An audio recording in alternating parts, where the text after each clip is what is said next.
Okay, so there's something like I saw this video and I wanted to react to it as a video for the first video of the live channel. Bro, don't mind my background. Whoa, don't mind my background. How Pierre Bourne blackballed himself.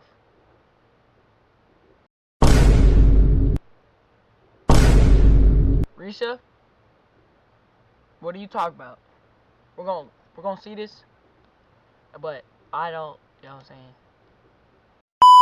Since Playboi Carti's breakout hits, Magnolia and Woke Up Like This, Pierre Bourne has been one of the most coveted producers in rap, producing multiple Billboard hits and for the largest artists like Drake, Kanye, and Travis Scott. But what a lot of casual fans don't know is he's a vocal artist as well, with 3 million monthly listeners of his own. Hold up.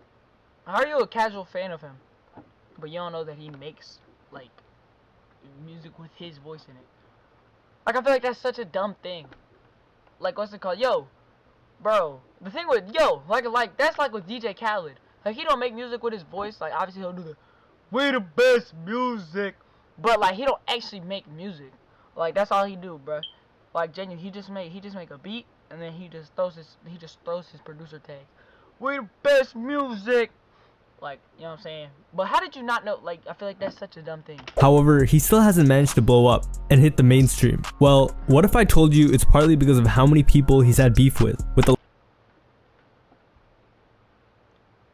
I think 6ix9ine's in this video. I think he had beef with 6ix9ine, and yeah, I think it was just 6ix9ine, and it was somebody else. likes of Juice WRLD, Lil Yachty, 6ix9ine, and more. I'm Rashad Fashir, and this is the story of how pause, go back. What do you have beef? The Juice WRLD, Lil Yachty, 6ix9ine, and more. I'm Rashad Fashir, and this is the story of how Pierre Bourne blackballed himself. In 2017, Pierre Bourne had a huge year. He produced Trippie Redd and 6ix9ine's breakout song, Polls 1469, that is a generational song. I don't mean to keep pausing the video, you know what I'm saying, on my I'm Dante stuff, but like, that's a great song, generational. Them their first bit of attention, and then, as we all know, he produced Magnolia and Woke Up Like This, Playboi Carti's breakout hits, putting him on the map. So 2017 was no short of amazing for Pierre. He'd have massive success as a producer, and many were saying he had the potential to become the next Metro Boomin. However, it wouldn't take long for him to get into his first beef, which started with him. That's who y'all would compare him to? Metro Boomin? I get it, Metro Boomin was on a run, like, back then, and he still made good beats. But, bro, what? Pharrell? He could be the next Pharrell. He does vocal music, obviously. He could be like Pharrell, because Pharrell made music. You know what I'm saying? But Standing up for himself as a producer, and it was with the infamous 6ix9ine. In October of 2017, 6ix9ine dropped Gummo on Worldstar's YouTube channel, and the video quickly began raking in millions of views, as viewers started wondering who this crazy rapper posted with 100 bloods and the number 69 tatted all over him was. And the song? Well, it was produced by Pierre, except the beat was never cleared by Pierre, and according to him, the beat was stolen. The beat originally came from a beat pack Pierre had sent to Trippie Redd. Trippie decided to use 2 of them, and without letting Pierre know, passed the 3rd one to 6ix9ine. At the time, 6ix9ine and Trippie Redd were formerly on the same label and were very close, except they eventually fell out and everybody took Trippie's side, including Pierre. And one day, to his surprise, Gummo, 6ix9ine's breakout hit, was put out for free on YouTube and SoundCloud. After seeing how successful the song was, 6ix9ine's label immediately began trying to clear the beat. The executives were telling him, because they were like, it's gonna be a big record, it's gonna be life-changing for you, like. I would hate for that to happen.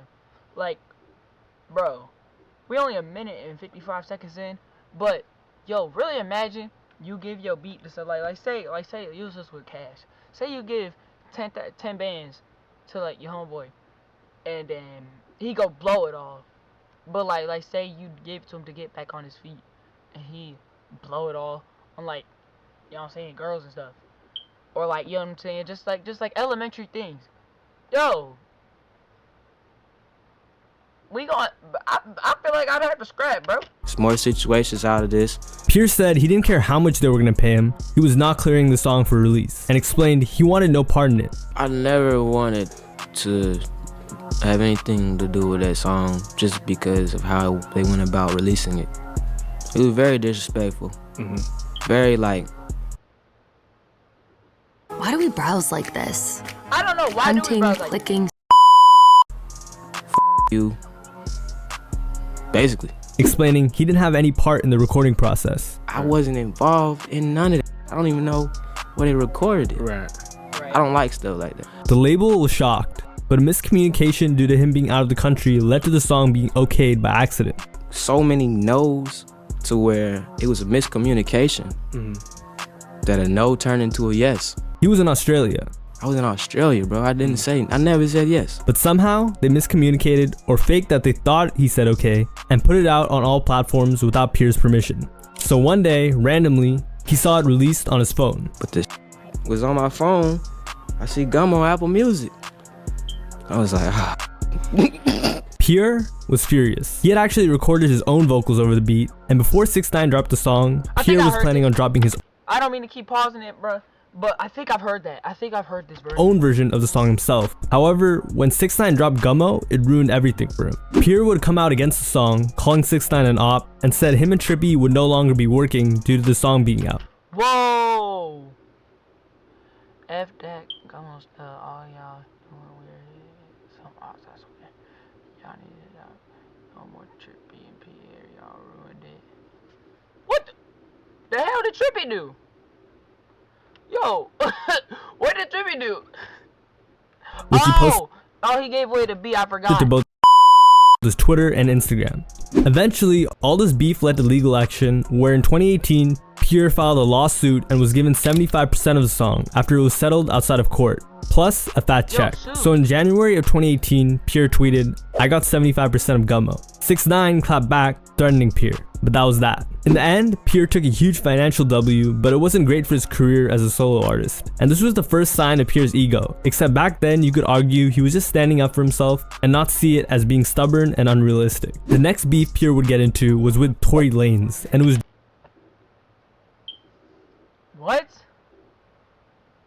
Wait, they had beef? due to Tory wanting to remix Playboi Carti's Magnolia, which Pierre had produced, of course. Someone sent Pierre a text asking if Tory Lanez could use the Magnolia instrumental for a remix, and asked Pierre to send it to Tory. Pierre said, hell no. Carti even came out and said himself, "We don't do that remix stuff. Don't remix my music. Stop asking my guy Pierre for beats." Carti's reaction was in response to Tory Lanez getting someone else to reproduce the beat for him to rap over. And I'm not gonna lie, after hearing the remix, Pierre made the right choice. And the worst part about it is how bad the remix is, and the beat. But there was never any bad blood from this either. It was honestly much more embarrassing for Tory. However, the next beef Pierre got into would truly start to foreshadow what was to come. The next rapper Pierre Bourne decided to beef with was the late Juice WRLD, when he was a rookie, fresh off his breakout hits, like All Girls Are the Same. A lot of people don't know about this, and Pierre Bourne even produced one of Juice's biggest singles posthumously, Bad Boy, featuring Young Thug, which even had a Lyrical Lemonade video. At first, there didn't really seem to be any bad blood between the two, as Juice was known for how positive of a person he was. Until one day when Pierre Bourne made a post on Instagram claiming Juice WRLD allegedly stole Pierre Bourne's album cover concept, stating, "Y'all gonna..."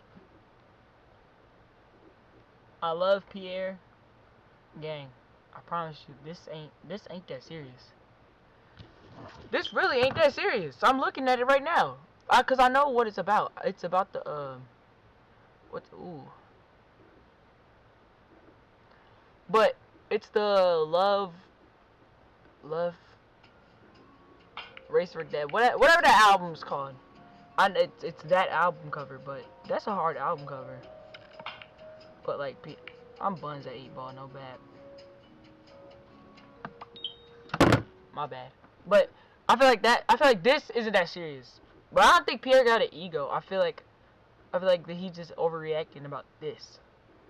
But there's more to come. Take my album cover too, alongside various vomit emojis. He also shared his own PS1 themed cover of The Life of Pierre 4, showcasing the extremely original piece of artwork he had come up with. To be honest, it's just a PlayStation 1 theme, and the art itself.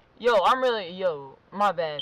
Screw you, I'm Dante. But I feel like the purple more matches like who he is, because like, everything you see of Pierre is like purple. So I feel like the plain purple works better.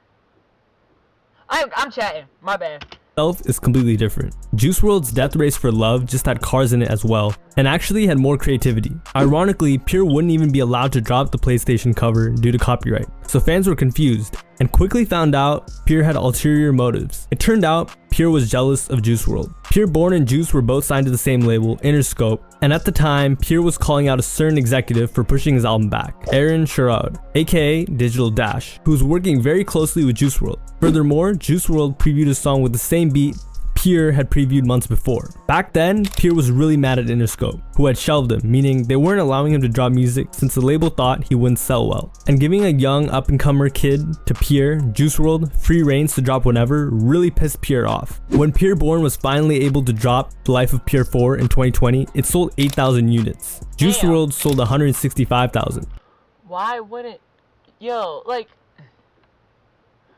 I don't like it. Favoritism. 20 times the amount. The year prior, on the album where he quote-unquote stole the cover art. So yeah, the label did make the right decision, and it was just embarrassing for Pierre. The next rapper Pierre had problems with was Lil Yachty.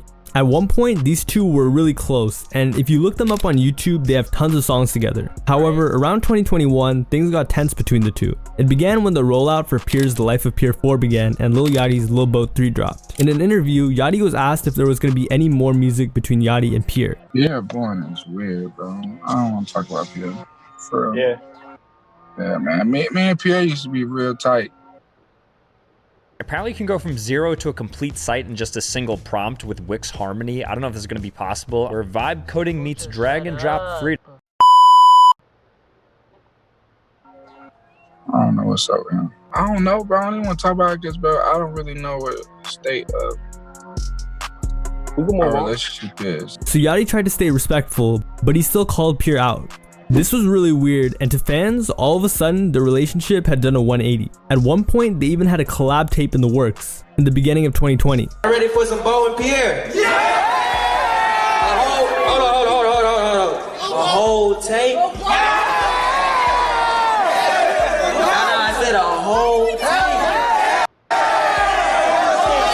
I think they're ready. All right, we're gonna give you that to y'all too. But after that, they went radio silent about it and never came out. And when Yachty dropped Lil Boat 3, Pierre only made it onto one track. And the reason fans speculated why Pierre didn't want to do the tape was, why the f am I doing a tape with Lil Yachty? Like, what would he actually get out of that? Yachty is the coldest he's ever been in his career right now. So what benefit would Pierre get from doing a tape with Yachty? Which is true. Yachty hadn't had a hit or have an album sell well during that time period. Eventually they reconciled, but Pierre and Yachty have never worked since. And Yachty, well, his dry spell ended and he's only gotten bigger. So Pierre ended up burning a really big bridge, which is a shame because their sounds fit really well together. But Pierre's beef wasn't just limited to mainstream artists either. It was all inclusive. He didn't discriminate, and he would beef with a lot of underground rappers as well, some that would later surpass him. The first was Lancey Foe when he was a small rapper, and it was due to a song Lancey had sampled, Foreign by Playboi Carti in his largest song at the time, India. And no one even knew Pierre had a problem with it until at one of Pierre's shows, he randomly got on the stage and screamed, We talk this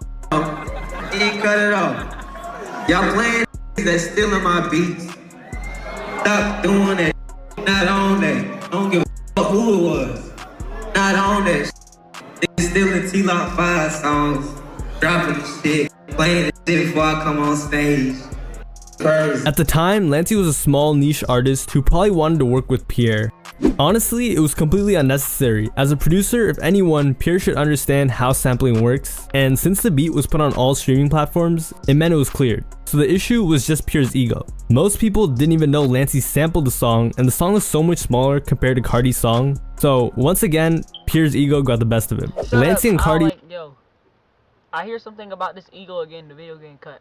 I'm not playing. Would eventually become quite close, furthering the rift between Carti and Pierre. And in today's scene, Lancey is a much bigger and more relevant artist than Pierre. Pierre wasn't just beefing with other artists, he'd have beef with his own artists that he'd signed to his own label. Pierre's own artists, Chavo and Shark, began dissing Pierre in 2022 and 2023. Claiming they weren't getting any help from him, and Chavo called out Pierre for refusing to take him on tour, his own artist, despite landing his own large song himself, Michigan. He also said he was looking for producers, implying he'd no longer work with Pierre. Since Pierre is so acclaimed as a producer in rap, he has some really big connections, one of them being the man himself, Drake. Except their collaborative relationship stretches further than just songs being produced. Drake and Pierre have 2 songs together, where Drake sent him features. The craziest part is, fans like myself didn't even know until Drake commented, "My biggest regret was not finishing the last 2 bars on Drunken Nasty." Basically, Drake is on Pierre's popular song Drunken Nasty, but because the last 2 bars weren't complete, Pierre said no thanks to the Drake feature and decided to drop the song with him only.